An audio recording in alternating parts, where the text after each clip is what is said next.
Hello students, कैसे आप सभी लोग। रेस्पिरेटरी सिस्टम की एनाटॉमी एंड फिजियोलॉजी हम लोग पढ़ रहे थे, तो उसी को कंटिन्यू करते हुए आज हम लोग पार्ट 3 के अंदर पढ़ेंगे मैकेनिज्म ऑफ रेस्पिरेशन रेगुलेशन। यानी जब भी बॉडी के अंदर CO2 का लेवल बढ़ता है, ऑक्सीजन का लेवल डिक्रीज होता है, जिसकी वजह से ब्लड की पीएच जो है वो डाउन हो जाती है, तो इन सबको कैसे अपना बॉडी सिस्टम मेंटेन करता है, उसी टॉपिक को हम लोग शुरू करेंगे। तो चलिए शुरू करते हैं।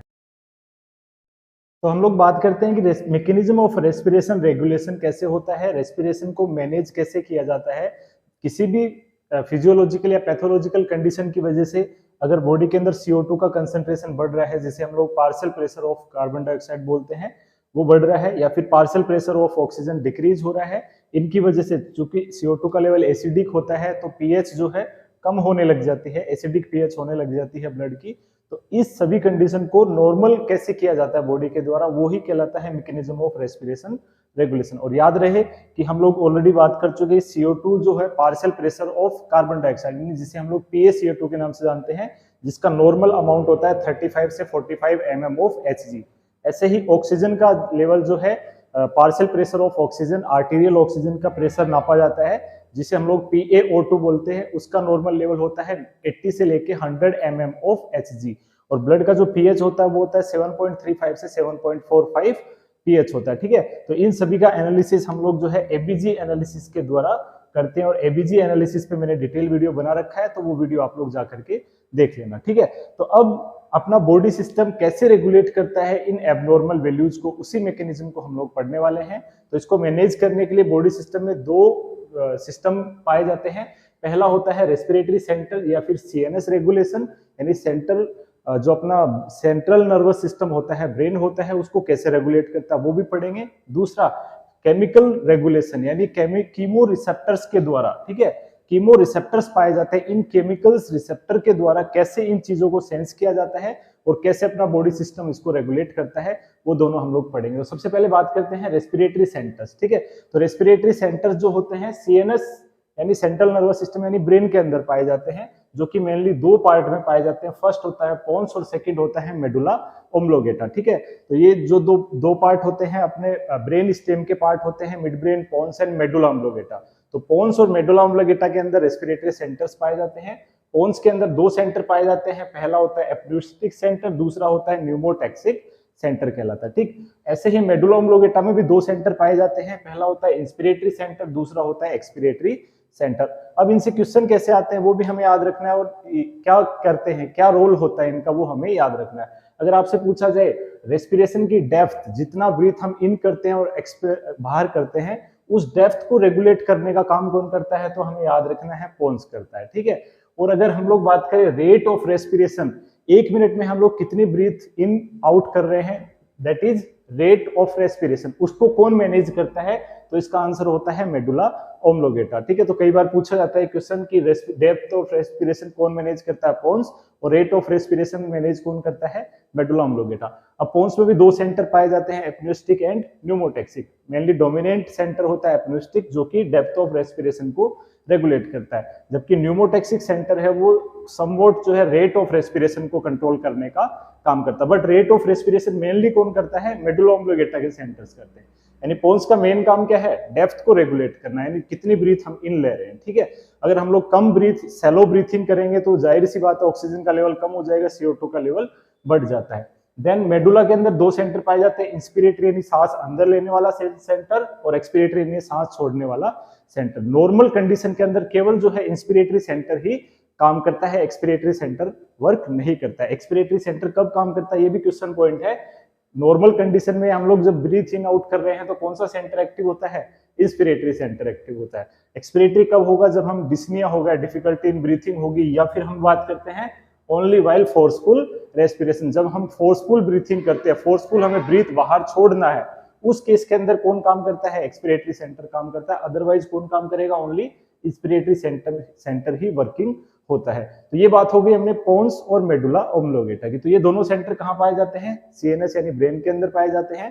पोन्स में एपन्यूस्टिक और न्यूमोटैक्सिक सेंटर, और मेडुला के अंदर इंस्पिरेटरी एंड एक्सपिरेटरी सेंटर।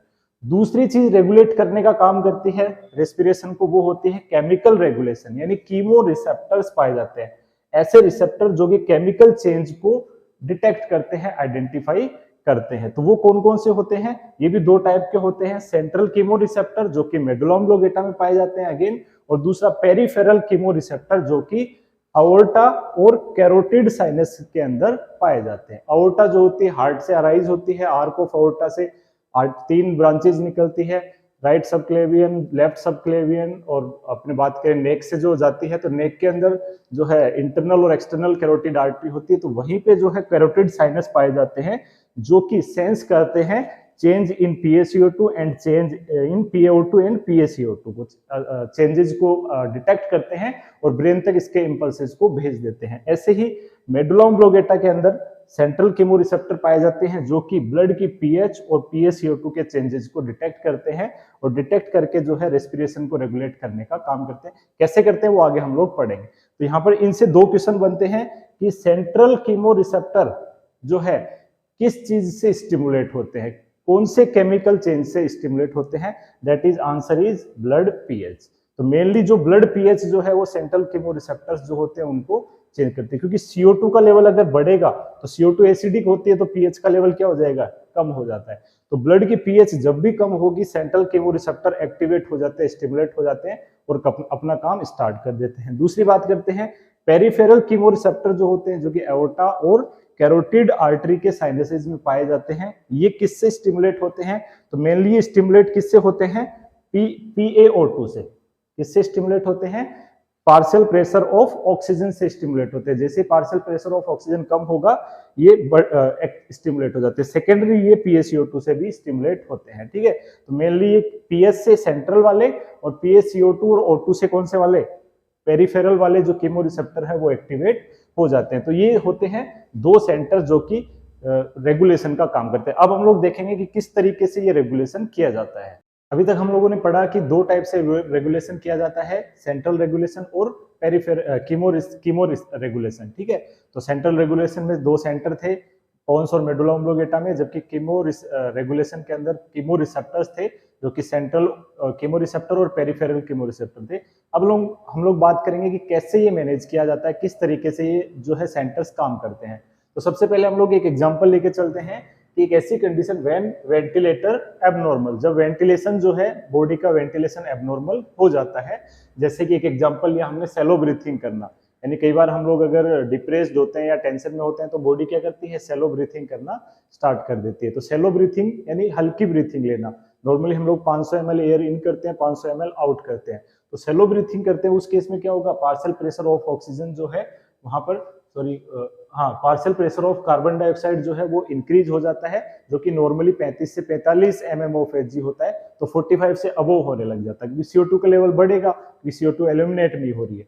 दूसरा, ऑक्सीजन का लेवल जो कि नॉर्मल 80 से 100 mm ऑफ Hg होता है वो भी कम होना शुरू हो जाता है, पार्शियल प्रेशर ऑफ ऑक्सीजन। इसको आप लोग जो है डिफरेंशिएट करना SpO2 से। SpO2 होता है सेचुरेशन ऑक्सीजन, जिसे हम लोग पल्स ऑक्सीमीटर से नापते हैं, जो कि नॉर्मल 95 से 100 के बीच में होता है, वो डिफरेंट थिंग होती है। पार्शियल प्रेशर जो है ABG एनालिसिस से हम लोग देखते हैं तो 80 से 100 mm ऑफ Hg जो है ये होता है, 35 से 45 mm ऑफ Hg होता है, नॉर्मल होता है। तो इसका लेवल बढ़ेगा और इसका लेवल कम होगा, जिसकी वजह से ब्लड का pH जो कि नॉर्मली 7.35 से 7.45 होता है वो घटने लग जाता है, क्योंकि CO2 का लेवल एसिडिक होता है, इस वजह से वहां पर pH घटेगा। तो ये सब चेंजेस हो गए। साथ में सेलो ब्रीथिंग कर रहे हैं तो लंग्स के अंदर एक रिसेप्टर्स पाए जाते हैं जिसे हम लोग बोलते हैं हेरिंग ब्रूअर रिसेप्टर्स। क्या बोलते हैं?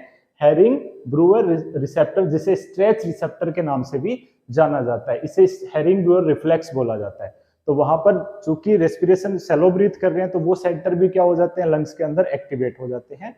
एक्टिवेट होने के बाद में क्या होगा? स्टिमुलेट कर देते हैं सेंट्रल कीमोरिसेप्टर को। तो मैंने बताया सेंट्रल कीमोरिसेप्टर मेनली pH की वजह से एक्टिवेट होते हैं, जबकि पेरिफेरल कीमोरिसेप्टर जो कि एओर्टा के अंदर और कैरोटिड आर्टरी के अंदर पाए जाते हैं वो किससे एक्टिवेट हो जाते हैं? ऑक्सीजन एंड CO2 के लेवल से। तो क्योंकि ये तीनों चीजें एबनॉर्मल हो रही है तो pH ने किसको किया? सेंट्रल कीमोरिसेप्टर को स्टिमुलेट किया, जबकि O2 और CO2 के एबनॉर्मल लेवल ने किसको स्टिमुलेट कर दिया? पेरिफेरल कीमोरिसेप्टर को स्टिमुलेट कर दिया।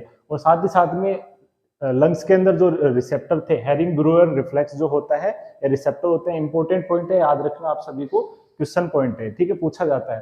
तो स्ट्रेस रिसेप्टर का नाम क्या होता है? हेरिंग ब्रूअर रिसेप्टर्स या फिर इस रिफ्लेक्स को हम लोग रिफ्लेक्स बोल देंगे, ठीक है। तो ये भी क्या होगा, स्टिमुलेट करेगा किसको, सेंट्रल कीमो रिसेप्टर को। अब सेंट्रल कीमो रिसेप्टर जो कहां पर पाए जाते थे, मेडुला ऑब्लोगेटा में पाए जाते थे। ये इस केमिकल चेंज यानी पीएच में चेंज को डिटेक्ट कर लेंगे और इन्होंने भी साथ में इंपल्स सेंड कर दिया है। तो ये दोनों चीजों को किसको सौंप देंगे, किसको हैंड ओवर कर देंगे, रेस्पिरेटरी सेंटर्स, जो कि हम लोगों ने आज पढ़े थे, दो टाइप के पाए जाते हैं पोन्स और मेडुला ऑब्लोगेटा में। पोन्स में एपन्यूस्टिक और न्यूमोटैक्सिक सेंटर पाए जाते हैं और मेडुला ऑब्लोगेटा में इंस्पिरेटरी यानी एक्सपिरेटरी सेंटर पाए जाते हैं। ये दोनों सेंटर क्या करेंगे, एक्टिवेट हो जाते हैं। फिर ये दोनों सेंटर जो अपने पोन्स और मेडुला ऑब्लोगेटा में प्रेजेंट है, वो क्या करेंगे, मोटर न्यूरॉन के थ्रू क्या करते हैं, रेस्पिरेटरी मसल्स को क्या करेंगे, इंपल्स सेंड करते हैं, जिससे वेंटिलेशन इंक्रीज होता है। साथ ही साथ में पेरिफेरल रिसेप्टर जो कि स्टिमुलेट हो गए थे एओर्टा और कैरोटिड आर्टरी में थे, किसकी वजह से स्टिमुलेट हो गए, ऑक्सीजन एंड CO2 की वजह से स्टिमुलेट हो जाते हैं। स्टिमुलेट होकर ये भी इंपल्सेस सेंसरी न्यूरॉन के थ्रू किसको भेज देते हैं, एफरेंट न्यूरॉन के थ्रू किसको भेज देते हैं, पोन्स एंड मेडुला ऑब्लोगेटा को। अब पोन्स एंड मेडुला ऑब्लोगेटा में सेंट्रल कीमो रिसेप्टर ने भी इंपल्स सेंड करी, हेरिंग ब्रूअर रिफ्लेक्स ने भी इंपल्स सेंड करी और पेरिफेरल रिसेप्टर ने भी, यानी अल्टीमेटली तीनों ने किसको सेंड कर दिया, सेंट्रल रेस्पिरेटरी सेंटर्स को जो है इंपल्स सेंड किया। अब ये रेस्पिरेटरी सेंटर क्या करेंगे, मोटर न्यूरॉन के थ्रू रेस्पिरेटरी मसल्स जो होती है, ठीक है, उनको इंपल्स सेंड कर देते हैं। और रेस्पिरेटरी मसल्स के ऊपर मैंने वीडियो ऑलरेडी बना चुका हूं, आप लोग देख लेना, ठीक है। रेस्पिरेटरी मसल्स कौन कौन सी होती है, इंस्पिरेटरी और एक्सपिरेटरी, उनसे रिलेटेड क्वेश्चंस भी पूछे जाते हैं, तो वो वीडियो काफी इंपॉर्टेंट है, आप लोग देख लेना, ठीक है। तो वो मसल्स क्या करेगी, रेस्पिरेशन की रेट और डेप्थ को इंक्रीज कर देती है, जिसकी वजह से वेंटिलेशन जो कि अबनॉर्मल हुआ था वो किसकी तरफ जाएगा, नॉर्मल की तरफ। तो इस तरीके से जो है बॉडी जो है रेस्पिरेशन को रेगुलेट करने का काम करती है। अब सबसे लास्ट में हम लोग वो 8 पॉइंट देखते हैं जो कि इस पर्टिकुलर टॉपिक से रिलेटेड हमें पता होना चाहिए, ताकि कंपटीशन एग्जाम में क्वेश्चन आए तो हम लोग कर सकते हैं। पहला पॉइंट होता है कि जो भी हमने मैकेनिज्म आज पढ़ी है, मैकेनिज्म ऑफ रेस्पिरेशन रेगुलेशन, वो किस पे आधारित है, नेगेटिव फीडबैक मैकेनिज्म के ऊपर आधारित है, ठीक है। इसका मतलब होता है, नेगेटिव फीडबैक का मतलब होता है कि अगर कोई भी एक्टिविटी बॉडी के अंदर ज्यादा हो रही है तो उसके इंपल्स सेंड करके ब्रेन को वो एक्टिविटी कम करना, तो वो कहलाता है नेगेटिव फीडबैक। और पॉजिटिव फीडबैक का मतलब होता है कोई एक्टिविटी अगर हो रही है, उस एक्टिविटी के रिस्पॉन्स के थ्रू अगर वो एक्टिविटी और ज्यादा स्टिमुलेट हो जाए, वो चीज कहलाती है पॉजिटिव फीडबैक। तो यहाँ पर जो भी मैकेनिज्म हमने पढ़ा वो किस पे डिपेंडेंट है, नेगेटिव फीडबैक पे। बॉडी के अंदर केवल 4 मैकेनिज्म ऐसी है जो कि पॉजिटिव फीडबैक है, उसके अलावा सभी मैकेनिज्म कैसी होती है, नेगेटिव फीडबैक मैकेनिज्म पे डिपेंड होती है। जैसे भूख लगती है, खाना खाते हैं, पेट भर जाता है, फिर इंपल्स जाते हैं कि पेट भर गया है, भूख मिट जाती है, वो भी नेगेटिव फीडबैक है। कोई हार्मोनल चेंजेस होते हैं, वो भी नेगेटिव फीडबैक है। रेस्पिरेशन रेगुलेशन है, वो भी नेगेटिव फीडबैक है। तो वो जो 4 मैकेनिज्म है पॉजिटिव फीडबैक वाली, वो हमें पता हो।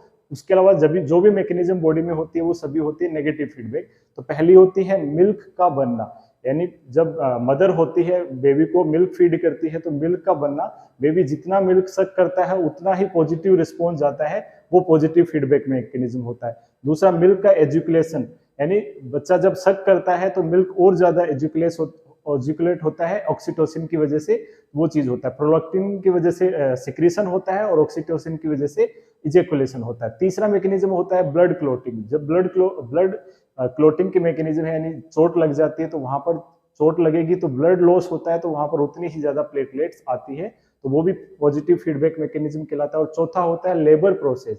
चाइल्ड बर्थ के टाइम पे लेबर प्रोसेस जो होता है वो भी पॉजिटिव फीडबैक होता है। इन 4 के अलावा जितने भी मैकेनिज्म है वो किस पे आधारित होती है, नेगेटिव फीडबैक।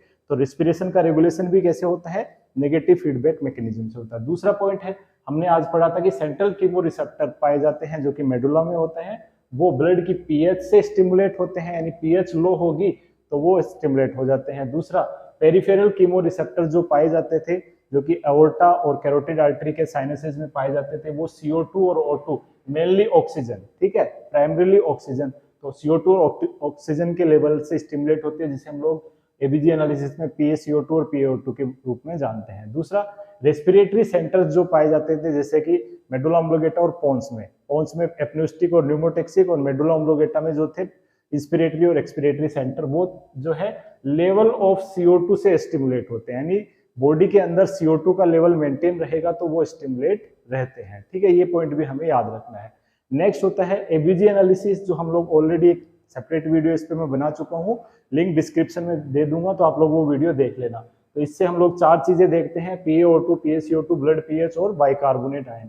तो ऑक्सीजन का जो पार्शियल प्रेशर होता है 80 से 100 mmHg होता है, CO2 का 35 से 45, ब्लड की पीएच 7.35 से 7.45 और बाइकार्बोनेट का जो है 22 से 27 मिली इक्विवेलेंट पर लीटर होता है। इन्हीं के बेसिस पे जो है मेटाबॉलिक या रेस्पिरेटरी एसिडोसिस एंड एल्किलोसिस हम लोग कैलकुलेट करते हैं, और इसके ऊपर भी मैंने वीडियो बना रखा है, आप लोग देख लेना।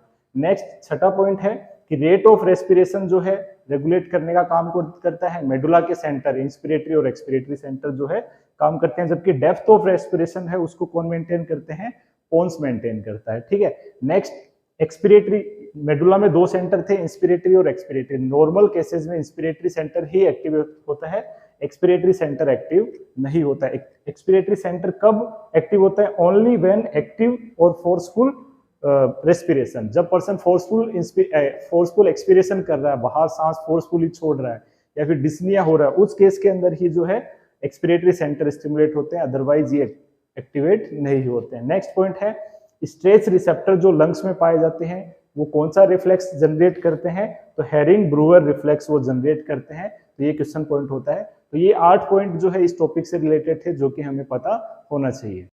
और आज का वीडियो अगर अच्छा लगा हो, इन्फॉर्मेटिव लगा हो, तो कमेंट बॉक्स के अंदर जरूर बताना। चैनल को सब्सक्राइब तो आपने कर ही दिया होगा, बेल आइकन पर जरूर क्लिक कर देना ताकि नेक्स्ट वीडियो आप तक सबसे पहले पहुंचे। Thank you very much.